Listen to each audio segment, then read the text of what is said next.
Hello, welcome. I'm going to have an art lesson today. I'm sorry I'm a couple minutes late.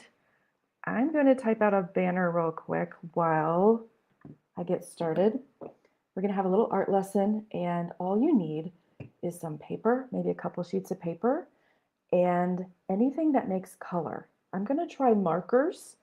I have some oil pastels here too. I'm going to try that.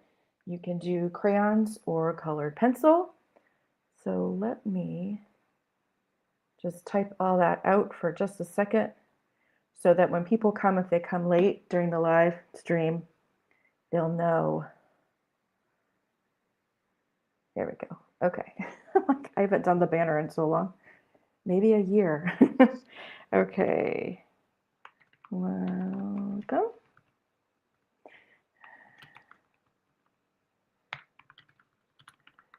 I'm just typing. You hear my tippy taps? Paper and something more color. Markers.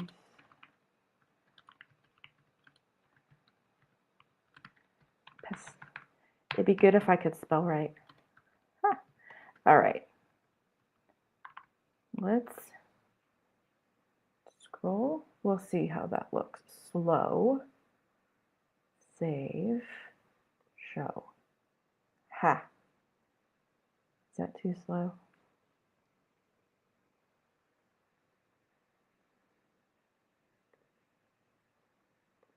Make sure I don't have any extra text.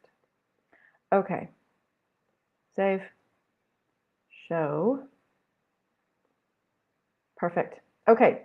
So if you were live with me, I can see your comments. Obviously, I can't hear you or talk to you, but I'm going to give you guys a little bit of time to get set. I'm going to talk about my classes as briefly as I possibly can. I want to show you what I did today. And then I have some new students to add to the wall. And I'm going to do that. And then we will have our fun lesson. So give me just a second. Yeah, but I'm going to show you guys what we did today. So we've been doing Impressionism. Impressionism not only affected paintings and ceramics, but it also affected fashion. And we worked on this today. We learned this. So there's a lot of different things that happened in Impressionism in the fashion world. You can't see. So they got better dyes for their fabrics, and then they got into these really bold patterns, which was fun. And then because the people were going outside more, they needed casual wear. So that got really popular, and white dresses were like all the rage. And then black became not so much a color of mourning anymore. That means if someone passed away, you would wear black to show that you were sad, but there were special rules, like you had to wear black outfits for a certain amount of time. And then after a certain amount of time, I don't know how many months, depends on who passed away, how close they were to you, then you could wear like subtle colors, and then you could be out of mourning. So during this time, and not necessarily because of Impressionism, but during this time, black started becoming just a fashion statement, and it ended up being called the queen of all colors. So black entered the realm of fashion. We also had the addition of department stores. So now people could be fashionable and not have to just wear the same clothes all the time because they didn't have the money. You just wear your clothes till they completely wore out, because if you weren't rich, there was really no reason you couldn't go out and just buy all the new latest things. So now people were able to do more fashion and stay in style.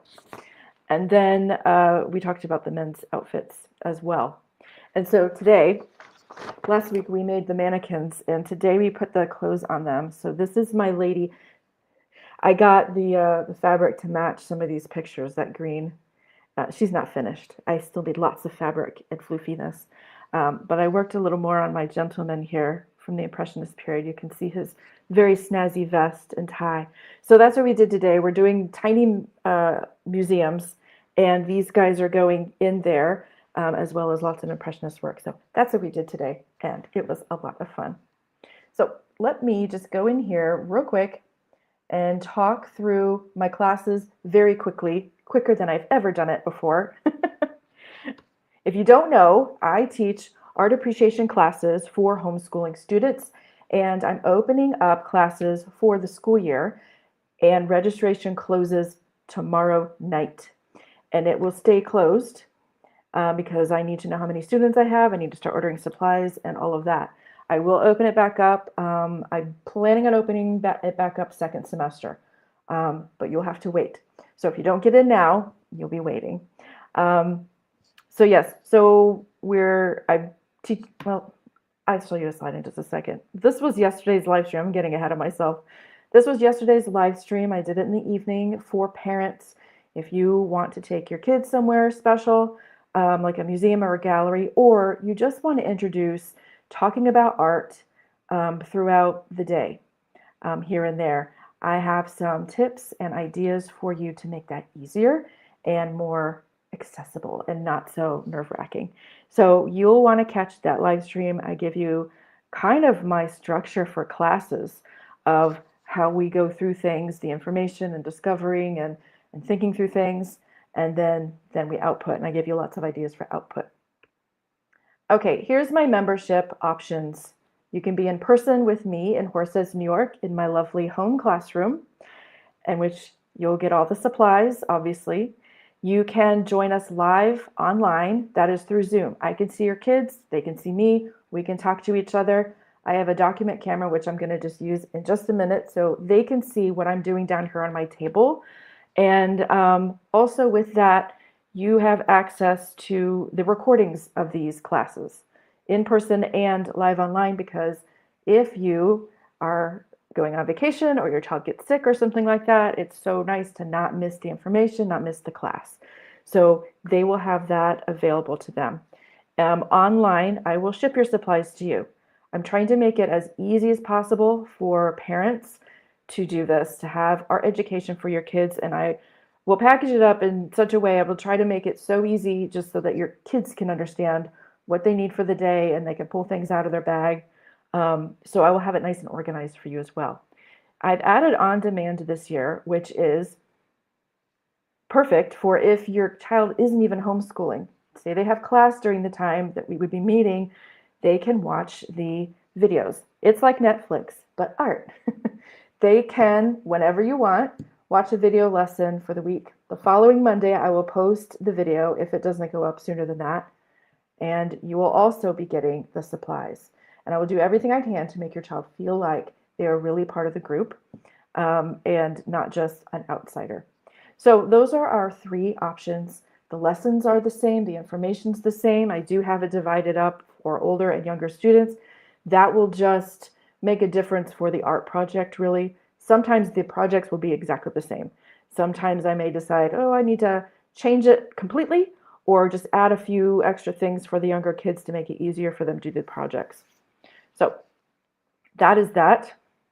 This is my home classroom, so if your kids are in person, you'll be coming here. And if you are online or on demand, I will be shipping these lovely supplies to you and making the box extra fun to open up every time. And this is a very special sneak peek.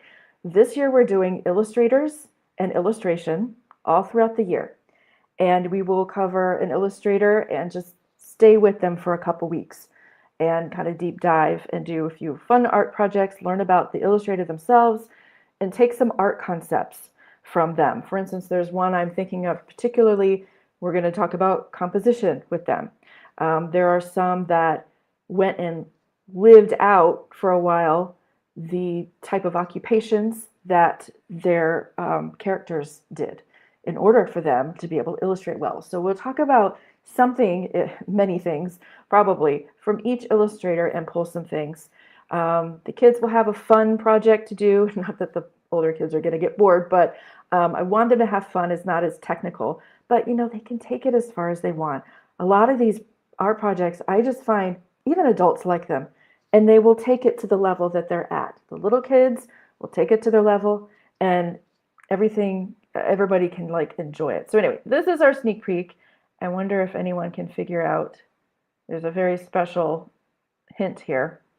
So we got some nice fabric, and we'll be painting.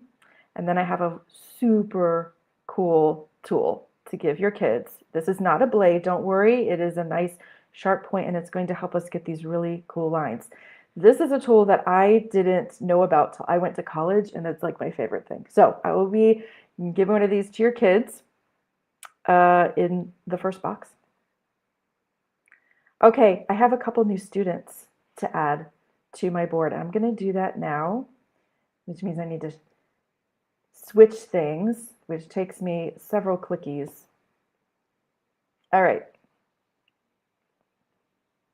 There we go. Now you can see, here's my document camera, and so the kids can see what I'm doing. They can see me. I can talk to them. They can talk to me. And it's a really good situation, really good. It works really well for online. Okay, I've got 4 names to add. So let's do, we have Timmy.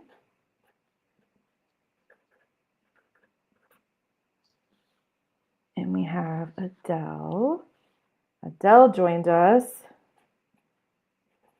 for our summer class. And I will say, Adele goes to regular school. And she's going to be able to see the videos and still enjoy my classes, even though she's not being homeschooled. And we have Arden and Lila, yes. Okay, I keep wanting to say it Layla. It's Lila. We're going to put these on. So I have to decide where they go. All right, let's put, because we need the colors to be mixed up. They can't be too close to a similar color. There we go, maybe. We'll see how this works. So Adele, my palette is starting to fill up. I do have a plan. If it fills all the way up, I can make more space.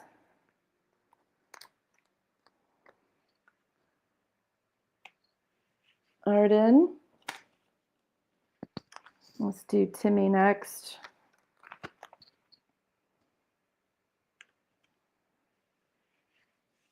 And Lila. I have one more, but I don't know what their names are yet.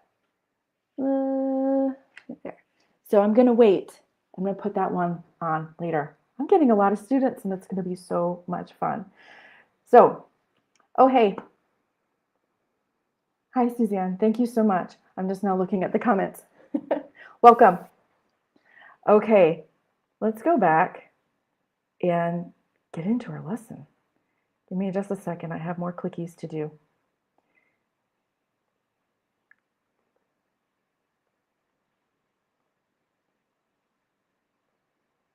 Okay, and we're back. And I do believe the art lesson is next. So kids, are you ready? I will talk for a while where I'm going to show you some artwork and then we'll make some art. All you need is paper and something to make color with. We're going to try a few things and then I'll let you loose and do what you would want to do. Okay, today we're going to look at George Seurat. There's some extra letters there, isn't there? It's just George. You can just call him George. He's French, and they like to add extra letters. And this is a painting that we're going to be looking at. It's got a long name. A Sunday Afternoon on the Island of Le Grand Jet. What do you think about this painting? We can talk about it a little more in depth in a minute. But why don't you just look around a little bit while I'm talking? So he's a French artist, like I said, and he's a post-impressionist painter. Post meaning after. In art, there's lots of art movements, kind of like styles. You know how for a couple decades, clothing styles will look a certain way. And then they kind of move into something different. And they'll look a different way, like, oh, that looks so 1980s, or that looks so 2000s. And it's hard to see the distinct movements until some time has passed and you can look back and say, oh yeah, that was very much a style. So Impressionism was one of those art movements, and it's where the artists started really loosening up their brush strokes and kind of going against what was accepted. Before that, it was accepted and proper to do very beautiful, detailed work, that where you couldn't see your brush strokes and it had to be perfect. Well, the Impressionists were like, no, I don't want to do that anymore. I actually want to paint outside and I want to paint what's going on around me, like the buildings that are going up now. And I want to paint landscapes. I don't want to paint historical paintings anymore. And I want to look at light and color now. I want to focus on that instead of being perfect. So that was Impressionism, and I'll show you an Impressionist painting in just a minute. So George came after that, and you can see his style is a little more structured. You see a lot of hard edge lines here. They're not real fluid. You don't see a lot of brush strokes. So he came after Impressionism, and he left that spontaneous where brushstrokes were everywhere. In fact, I've got an Impressionist painting right behind me. I don't know if you can see very well. It's by Monet. You can kind of see, whoops, it's a little more free. Okay, so he did actually die pretty young, but all of his artwork really influenced the art world. This painting is very famous, and it's an icon. Like, this is a perfect example of pointillism. And I'll show you in just a minute why it is pointillism, and you'll see. I wonder if you can guess. So here are two examples. This is the pointillism that came after Impressionism, and this is Impressionism. Same subject matter. You've got a lady in a dress and a parasol, but look how different they were painted. You can make some observations. Just take a little time and look. What's different about them? If you're watching live, you can make comments, and I should be able to see them. The Impressionism, you can see the brush strokes, right? And they're more flowy. And they're softer edges, meaning it's kind of blurry in places. Pointillism is kind of more perfect. Although his way of doing pointillism, I would say, his artwork is more perfect. A lot of hard edges, straight lines, and things like that. Here is a better look at the painting. I don't think I can remove myself. I will go mute if I take myself out of the picture. There. I just didn't want to cover it up, although it makes it smaller. Any guesses as to why this is pointillism? You might be able to see. I'm going to zoom in a minute. You can kind of see it a little bit over here. What's going on in this painting? Also, enjoy looking around and seeing all the things that's in it, all the things. You might see some animals. I see a very unusual animal. Do you see? I see a dog. I see maybe another dog down here at the bottom. And did you see this guy right here? That's kind of unusual. I'm seeing some maybe a butterfly or a moth around here. Kids playing, people sitting in the shade. I see somebody playing music, do you? And I see some boats. So it's just fun to spend some time with the art and look around a little bit. I'm gonna go a little closer. See that red dot? I'm gonna zoom in right there, and you're going to be able to see really well why this is called pointillism.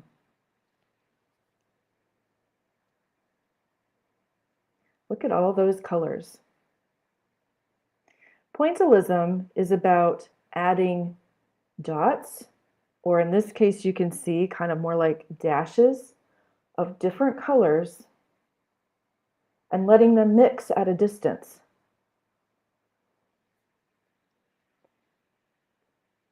I'm going to go back. This looks green, doesn't it? It just all looks green. But when you zoom in, what other colors are you seeing? not just green. I'm seeing browns and oranges and bright yellows and even blue. All different colors. And when you pull back, it makes green. I'm going to zoom in a little more. Look at that. There's a lot going on in this painting. So this is pointillism.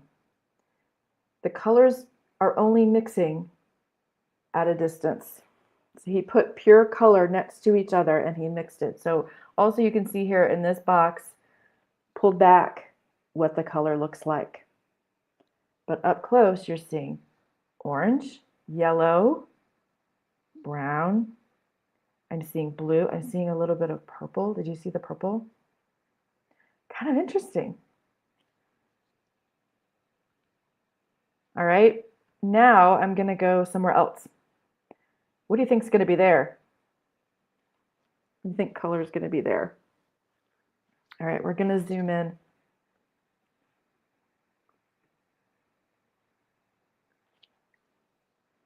Did you expect to see so much blue? And then you can see here the pulled back view, what all those colors together are doing. Her face looks peach.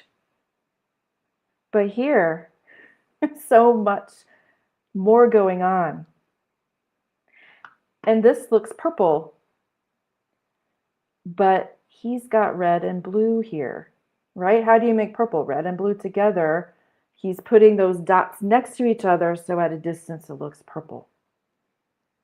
Same with the green here, just like the tree. There is green here. He does use green, but there are other shades of green, and then overall it has a different look to it. All right, one more. This is the musician that I told you I saw. Did you see him earlier? Look at that. Up close, it's kind of hard to tell what you're seeing a little bit. The detail kind of goes away somehow. But look at all that blue just mixed in there. Back out one more time. It just looks orange, like his shirt looks orange, but look at all the extra colors. So that is pointillism. We're going to look at two more pieces of work by a different person, and then we're going to try some fun things together. So this is called the Pink Cloud. I'm going to show you two paintings by the same person, Henry. You could probably already see the fun colors next to each other. I'm going to zoom in. Oh, look at that. What do you think of that? I love all of this together. What colors are you seeing? I see some light yellows, some oranges, hot pink, magenta, deep blue. It looks a lot like fun to me. And I love how thick the paint is. You can see the light hitting the paint and reflecting. It's nice and thick paint, so it looks so fun. And these are more dots. The previous painting was like more dashes, but these are a little closer to dots, but they don't have to be. They're all kind of different shapes, so they don't have to be perfect either. Let's see. Here's another one. This is our last one to look at. You can see at this point the different colors. I really like the trees here. Look at all the different shades in the trees. What else do you see in this painting? The longer you look, the more rewarded you will be. You will notice more things that you didn't see before. Did anyone see the sailboat? So this is called Two Women by the Shore. Did you see the women at first? Because I didn't earlier. I was focused on the tree earlier today, and I forgot that there are women in this painting until I looked at the title. So let's zoom in a little bit. Okay, did you think you'd be seeing purple in the tree? Pure purple paint. I'm going to go back a little bit. It's there, you can see it there. But look at the effect it makes.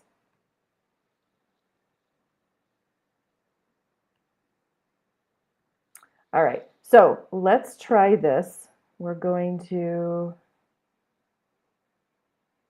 okay, I've got to go to my camera. So get your stuff out and we're just going to try a few things.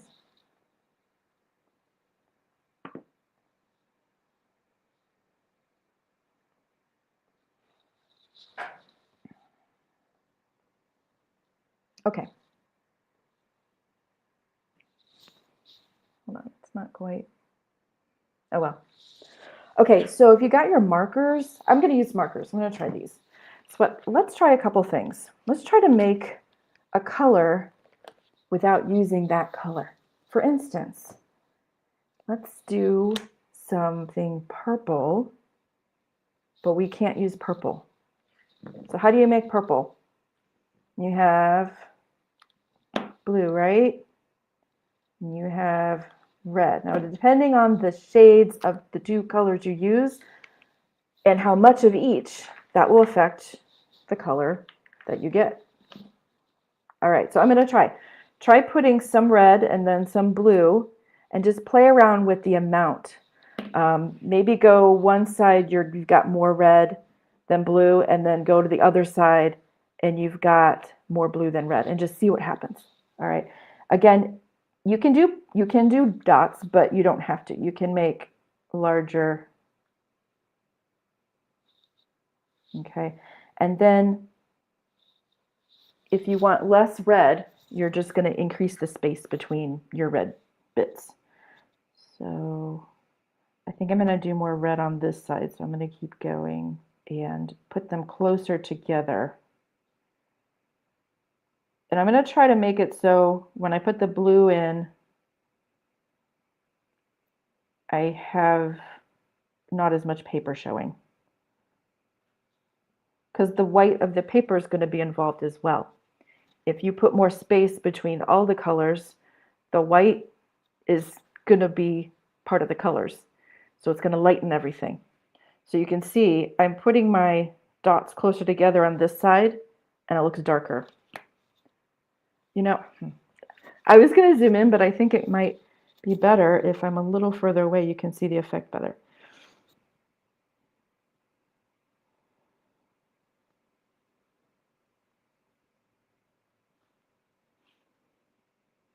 And then I will put these a little further away so I can let my blue get a little more involved.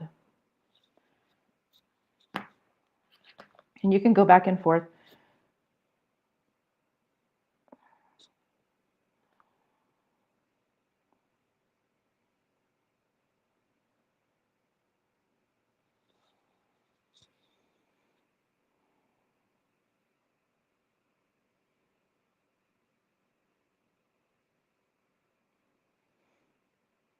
And it depends on how strong your colors are. If you've got a blue that's kind of really saturated, it might kind of take over and you'll have to use more red.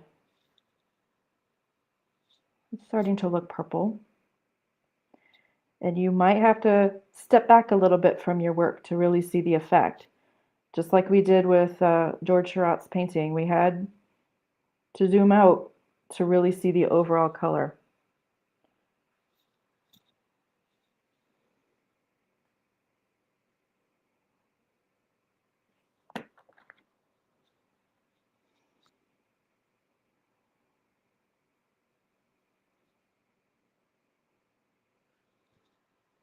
It's kind of looking purpley.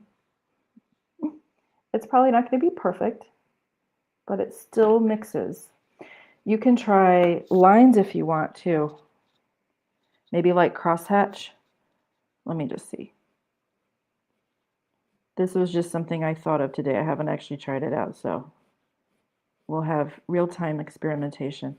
This red is not very dark, and my blue is very strong, so I'm not sure.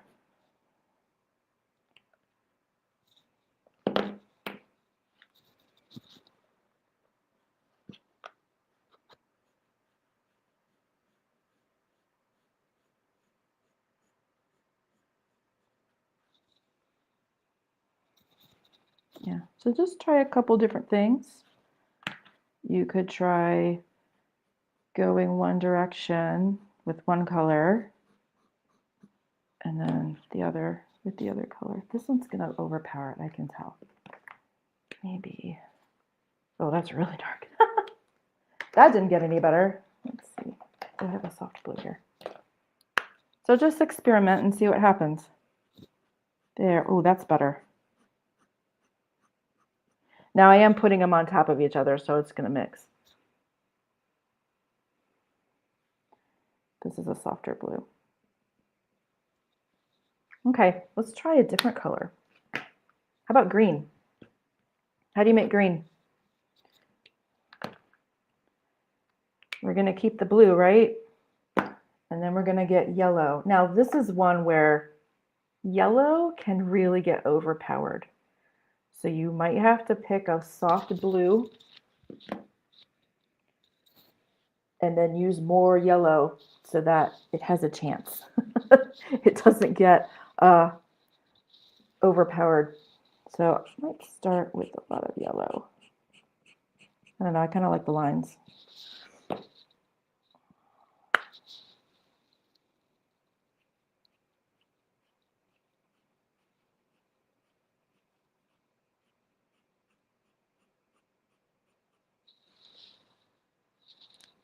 Look how green that looks. I did not use green. You saw me do it. I'm gonna try dots.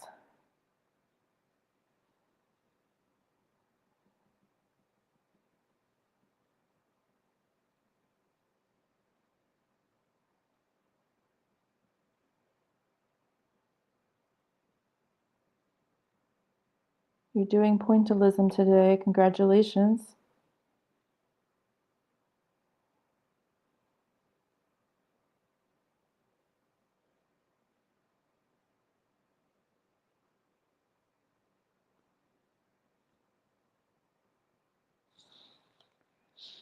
Kind of let them fade out.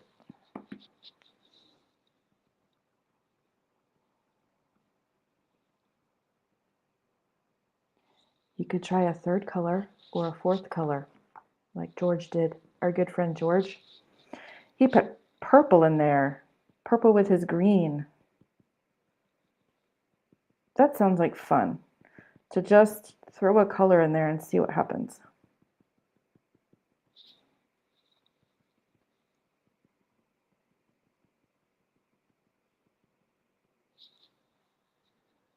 Okay, let's do, when you're done experimenting, let's try to actually draw something. How about a tree? You can pick how you want to do it. You can do hash lines like these long lines. You can do dots, or you can just do like little shapes like that. If you need to, you can lightly draw out the tree with a pencil, so it kind of helps you with the shape of the tree. And so that way you don't have to think about the shape while you're thinking about the colors. And then you have a trunk. We'll talk about green. Sorry, wrong color. We'll talk about brown in a second. You can hardly see my tree, but that's okay. I just need to see it. Think about also, we're going to have a little a lesson in light. What if my sun is here and the light is coming this direction? It's going to be lighter on this side of my tree and darker on this side. So you can put more darker dots on the dark side. So I'm imagining, this is a kind of an overall shape. This is a shape. This is a shape. And this side of all the shapes are going to be darker. I feel like you can't see that very well. Like that. So that may give you some places in here to put some different colors, like purple or the dark blue will work really well back here.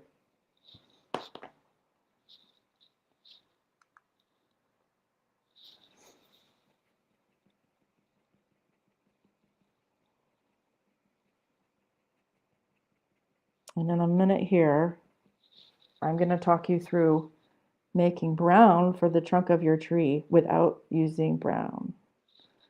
I wonder, you want to guess what two colors we can use to make brown?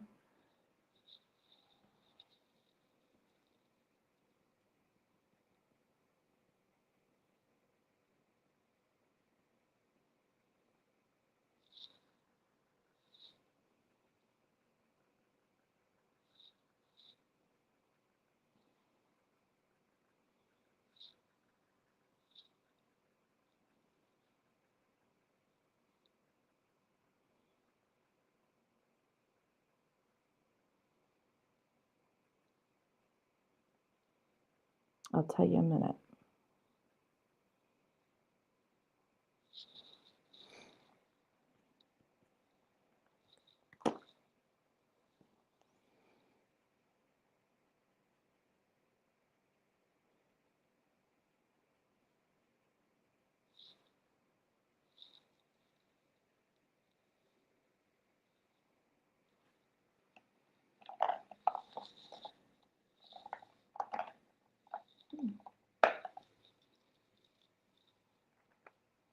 This yellow is darker. Oh, it's more like an orange. My yellow is being overpowered.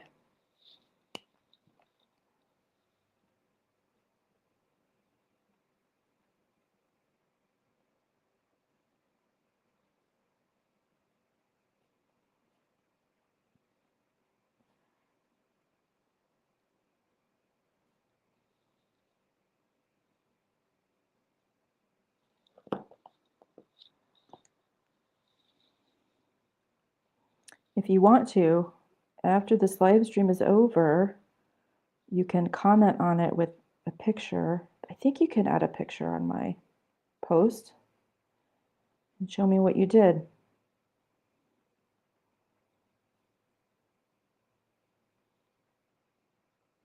If you can't, you can message me with it.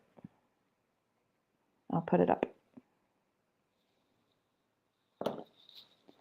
Now, I'm going to put some different colors that you wouldn't normally see on a tree. Some purple in the shadows. It's fun to add some surprising colors. In a way, remember how we spent a lot of time looking at the painting and we got rewarded. We got to see some extra things because we spent more time. So you can do that for the people that look at your work. You can add some little special things that they might not see right away, but they might have to linger a little bit longer in order to enjoy it. And you can kind of reward them for spending time with your art.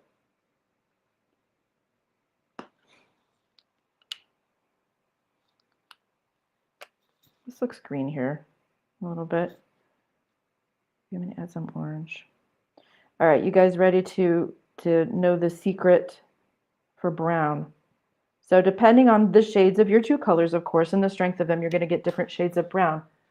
But you're going to use green and orange. So these two will make brown. If you want it more of like a very warm reddish brown, you're going to have more orange. If you want it to be more of a dull brown, you're going to have more green. And again, the orange might be a little overpowered by the green. Maybe. We'll see. So you start with one.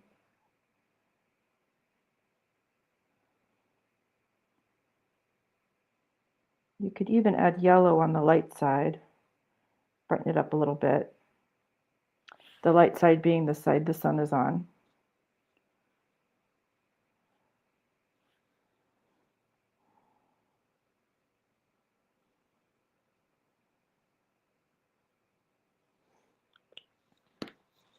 Now for some green. We'll see if it works. I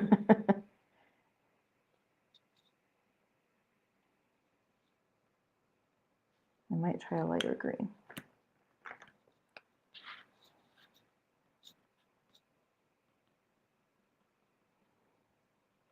Yeah, the lighter green works a little better. This is starting to look brown. Even though you can see the individual colors, at a distance it works. This is why we call the primary colors the primaries, because really you're making green with blue and yellow. You're making orange with yellow and red. It's just different concentrations of them.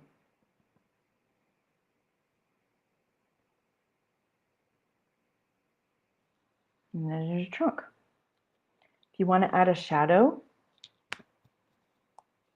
you could go for these colors.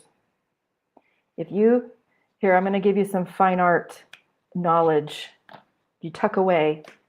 If you have a very warm light, like a very yellowy light, it's not like the fluorescent lights, like the whitish light. If you have a warm light, the shadows are going to be cool. They're going to be like have some blue in them. If your light is, and this is a little unusual, you don't see this as much, but if your light's kind of bluish and like a cold light, like one of those LED lights, your shadows are going to be warm. It's opposite.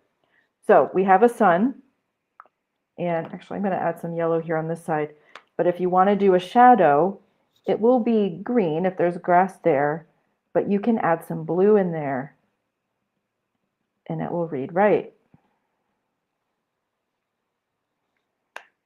So I'm gonna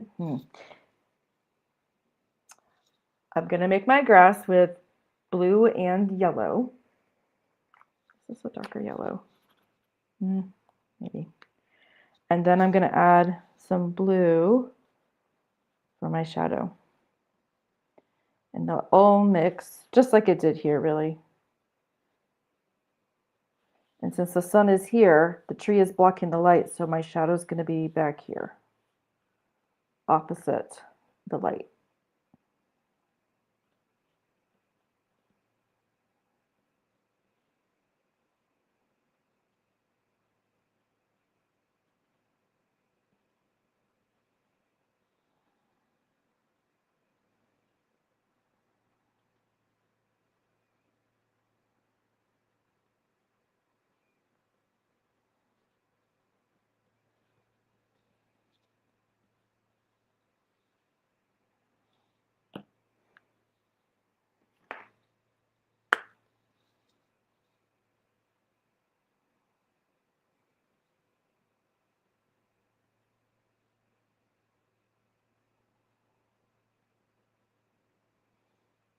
And the shadow is going to be darker.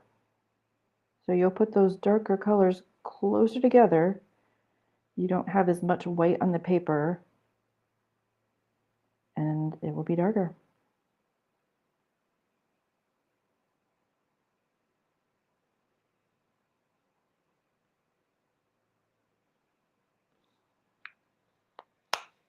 Add some purple there too, because that'll be fun.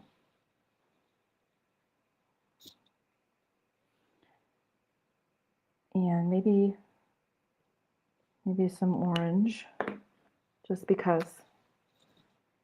I mean, you could put pink in your grass if you want to.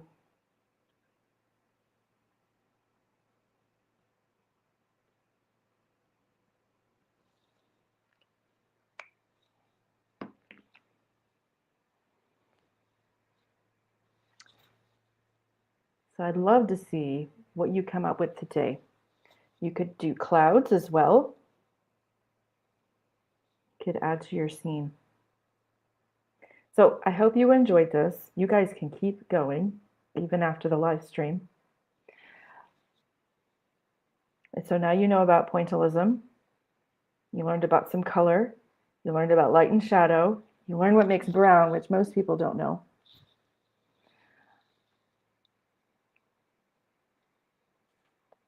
I'm going to stop my screen.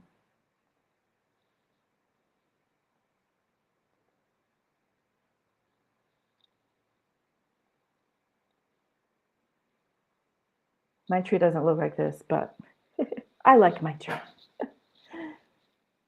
Yeah. Well, I hope you had fun. So,